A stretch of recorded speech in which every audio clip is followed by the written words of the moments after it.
Bonjour et bienvenue sur Sciences Po. C'est aujourd'hui l'inauguration de cette nouvelle chaîne. C'est la raison pour laquelle vous voyez, je vais prendre un verre de bulle qui se trouve ici pour fêter cette première. Alors rassurez-vous, c'est du Perrier. Non pas du Laurent Perrier, mais du Perrier tout court. Donc à votre santé, en espérant longue vie à cette nouvelle chaîne. Alors je m'appelle Marcel Truffier, je suis le président directeur général de cette chaîne. J'ai aussi d'autres postes de travail, je suis journaliste, je suis comptable, je suis homme de ménage, je suis le scientifique de la maison, le philosophe. En fait, je ne sais plus où ranger mes casquettes.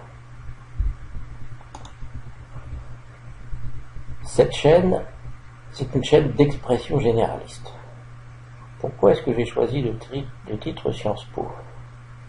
Vous aurez compris avec cette dénomination qu'il y a un clin d'œil vers notre grande école bien connue qui s'appelle Sciences Po. PO. Notre proximité s'arrête au clin d'œil, le plus court possible. En effet, chez nous, point de pensée unique, point de langue de bois, point de politiquement correct. De la vérité, rien que de la vérité, je vous le jure. Ici, le populisme, le sexisme, le négationnisme, les sœurs-phobies. Vous savez, les sœurs-phobies, il y a Xéno, Germano, Homo, Islamo, puis il y a encore d'autres sœurs. Il y a des nouveaux-nés souvent dans cette famille, ne sont pas dans notre dictionnaire. Par contre, ce qui m'intéresse, moi, c'est essayer de faire émerger l'essentiel, de synthétiser, et puis en même temps, de le dire d'une façon qui permet de vulgariser. Alors aujourd'hui, je vais essayer de faire une analyse de sociologie politique. Dans ce premier épisode, j'essaierai, comme le ferait un statisticien, d'être cartésien. J'essaierai également de ne pas utiliser de vocabulaire négatif, car cette méthode de rhétorique cache souvent l'inexistence d'arguments. Je vais imaginer que je dispose d'un ensemble de données sur chacun des électeurs français. On en compte actuellement entre 44 et 45 millions. J'ai toutes les données qu'un sociologue pourrait demander. Le âge, le sexe, la CSP, le niveau scolaire, etc. J'ai aussi des informations sur leurs opinions, par exemple en économie, sur les droits de douane, le contrôle d'échange, même s'ils ne savent pas ce que ça veut dire, est-ce qu'ils sont pour, est-ce qu'ils sont contre. Pour ceux qui savent en tout cas, la peine de mort, est-ce qu'ils sont pour ou contre la démocratie, le racisme, l'immigration, l'identité. J'ai des informations sur leur vote. J'ai aussi des informations sur leur race, leur religion. Et comme tout ceci n'est que simulation, je peux me permettre d'avoir ce type d'informations parce que c'est vrai qu'actuellement ce type d'information est interdite. Ça changera peut-être. Enfin, j'ai aussi des informations sur leur casier judiciaire et éventuellement leur fiche ARS. Vous voyez que j'ai un ensemble assez complet dont pourrait rêver tout analyste en sociologie.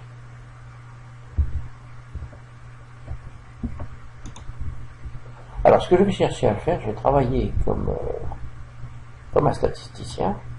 En fait, un statisticien, dans son ensemble de données, il va par exemple chercher à découper la population en deux ensembles les plus disjoints possibles. Alors, pour faire cela, il ne va pas utiliser toutes les variables dont il dispose, mais il ne va utiliser qu'une certaine partie de ces variables, et en fait, moi, je ne vais utiliser que les données de position politique, philosophique, pour essayer de me répartir ma population en deux ensembles les plus différents possibles. Alors c'est un peu rigolo de procéder comme ça, parce qu'en général, les politiciens disent souvent qu'ils cherchent à réunir les gens, et moi je cherche ce qui les divise. Et je cherche même ce qui les divise le plus. Donc dans ce cas-là, je n'utiliserai que des variables d'opinion. Les autres variables, comme l'âge, le sexe, etc., c'est ce qu'on appelle en statistique des variables muettes. Elles ne serviront pas à créer mes populations, mais quand mes populations seront créées, alors on verra peut-être les hommes seront plus dans la première population que dans l'autre, etc. On verra au niveau des résultats.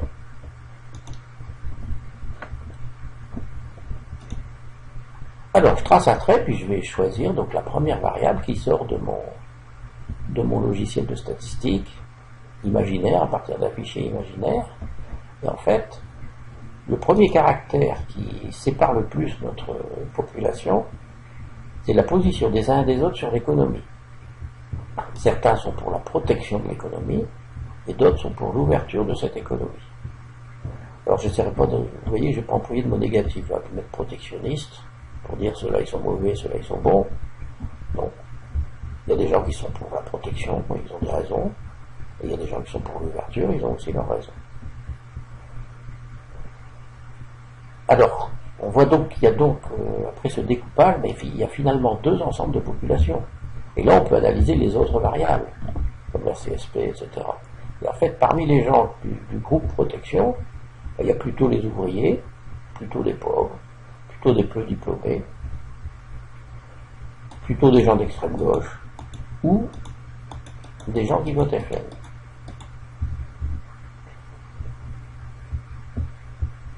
Ensuite, pour l'ouverture, logiquement, c'est ce qui n'est pas là-dedans. Donc, s'il n'est pas là-dedans, si les ouvriers sont là, souvent la différence, c'est ceux qui... Donc, je vais trouver ici les catégories supérieures, les diplômés, les riches, les gens qui votent plutôt UMP ou PS, les bobos. Donc, ils se retrouvent dans cette case-là.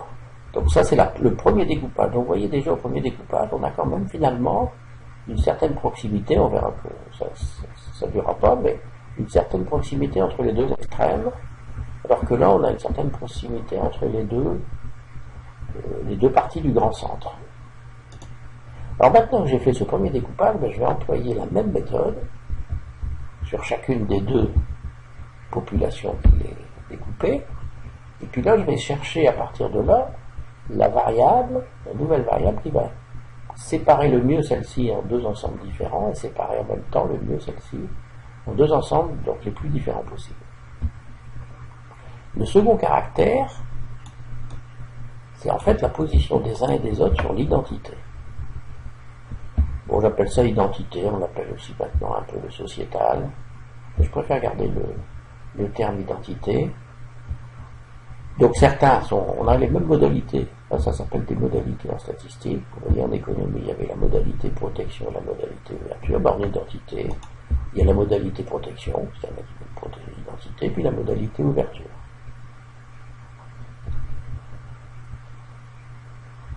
C'est pareil sur ce caractère, on aurait pu dire ceux-là sont des racistes, ceux-là sont des antipatriotes, des gens qui veulent protéger l'identité, ils ont bien le droit. Puis il y a des gens qui sont pour ouvrir leur identité, ils ont bien le droit. Pour plaisanter, je dirais que c'est plus facile d'ouvrir l'identité quand on vit dans le 16e, mais qu'on prend pas le métro. Enfin, je ne veux pas être méchant, donc je ne le dis pas. Donc maintenant que j'ai défini 4 ensembles, je peux analyser le contenu de chaque population qu'on trouve ici, et là ce qui m'intéresse, c'est de savoir, parmi ces populations, pour qui elles votent. Et donc, voilà.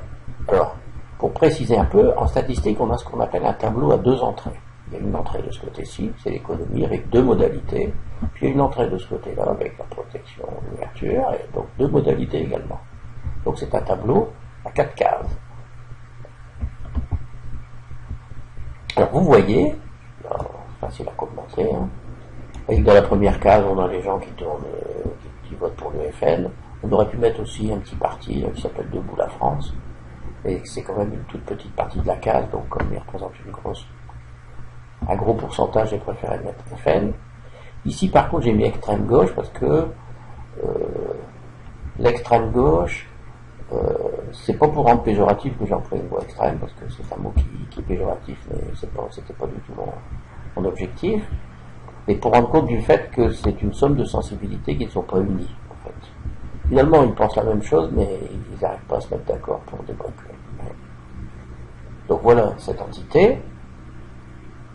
Ensuite, on trouve l'UMP. J'ai continué à l'appeler UMP, malgré qu'elle ait changé de nom.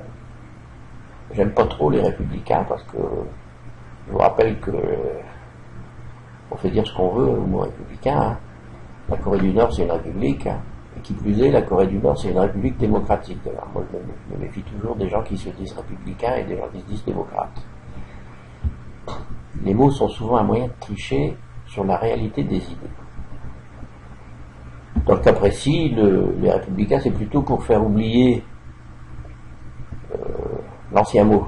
C'est pour ça que le nouveau a été choisi. Et puis au niveau du PS, j'ai inclus tout le PS. Même les frondeurs, même le Macron qui s'est dernièrement lancé dans la campagne électorale. Donc, tout ça, c'est le PS. Alors, certains pourront qualifier ce tableau de caricatural. Mais moi, je défends que ce n'est pas le cas. Et que ma volonté, c'était de faire remonter l'essentiel, pour ne pas se perdre en choses inutiles, pour ne pas s'y noyer. Alors vous remarquerez quand même dans cette présentation que ce sont les cases diagonales qui sont les plus distantes les unes des autres. Le PS et le FN n'ont rien de commun, l'UMP et l'extrême gauche n'ont rien de commun. Par contre, les répartitions en ligne et les colonnes ont quelque chose de commun. Le FN et l'UMP sont pour la protection de l'identité, l'UMP et le PS ont en commun l'ouverture de l'économie, le PS et l'extrême gauche ont en commun l'ouverture de l'identité, et puis l'extrême gauche et le FN, ils ont en commun la protection de l'économie. Cela m'amène à une présentation plus réaliste de la répartition des forces politiques. Alors, on va passer une diapo. Je ne suis pas très fort en dessin. Qu'est-ce que j'ai voulu dessiner ici? En fait, quand vous avez un auditoire, ici c'est un orateur, ici c'est un auditoire. Et en effet, pour que les choses fonctionnent bien, il vaut mieux que l'orateur voit les gens qui parlent, puis que les gens qui écoutent l'orateur voient la personne qui te face, la personne qui leur parle. Et donc ici, il est plus commode dans cette situation-là que on est un demi-cercle qui se trouve ici. Alors, le problème de ce demi-cercle quand même, c'est qu'il faut bien que les gens s'assoient, et donc on va placer l'extrême droite ici, la droite ici, le centre, la gauche, l'extrême gauche. Et donc obligatoirement, dans un ensemble comme ça, il y a un début, une fin. Il y a donc deux ensembles qui sont très loin l'un de l'autre. Donc l'extrême droite est aux antipodes de l'extrême gauche.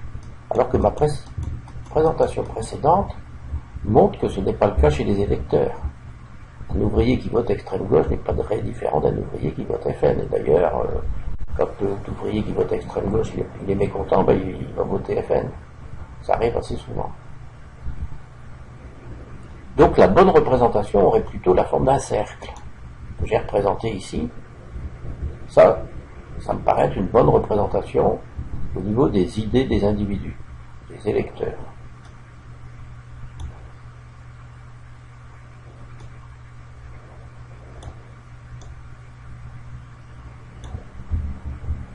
Alors, donc, dans cette présentation, on retrouve le FN assez proche de l'extrême gauche, le MP et le PS. Alors, qu'est-ce que je vais conclure de tout ça? D'abord, pour moi, il n'y a pas d'extrême, car un rond n'a pas de coin. Par contre, il y a 4 centres. Je reviens à la diapo précédente, il y a bien le centre du FN, parce que les gens du FN ne pensent pas tous la même chose. Il y en a qui sont plus proches d'ici, il y en a qui sont plus proches de là. Pareil pour l'extrême gauche, il y en a qui sont par ici, il y en a qui sont par là. Et de la même chose sur ces deux ensembles qu'on trouve ici. Donc il y a bien 4 centres. Il y a ce qu'on appelle des discours antiproches, parce que moi je l'appelle comme ça, c'est peut-être pas le bon terme, mais je vais vous expliquer ce que ça veut dire. Quand deux politiciens sont associés, sans être très proches, ils donnent l'impression d'être d'accord sur tout ce qui est faux. Prenons un exemple. Je prends quelqu'un qui se trouve à l'UMP, mais très proche du FN, et puis quelqu'un qui se trouve à l'UMP, très proche du PS. Bien en fait, comme ils sont UMP, ils vont avoir tendance à être d'accord dans les discours qu'ils font à l'extérieur, d'accord, alors qu'en fait, celui-ci, il est plus en désaccord avec son collègue de l'UMP qu'avec le collègue du PS qui est très proche ici. Et celui-ci, il est plus d'accord avec le collègue du FN que celui de l'UMP qui est là. Donc c'est ce que je voulais signifiée par les discours anti-proches. Quand deux politiciens sont proches mais adversaires, là c'est l'inverse. Ils donnent l'impression de n'être d'accord sur rien. Si je reviens à la précédente, si vous avez un UMP qui est ici proche du centre et puis un PS qui est ici proche du centre, ben, ils vont se bagarrer comme s'ils n'étaient d'accord sur rien, alors qu'en fait, en réalité, tout ça c'est faux, parce qu'ils sont d'accord sur une grande partie des choses. Donc la cible des discours, ben, c'est le citoyen naïf.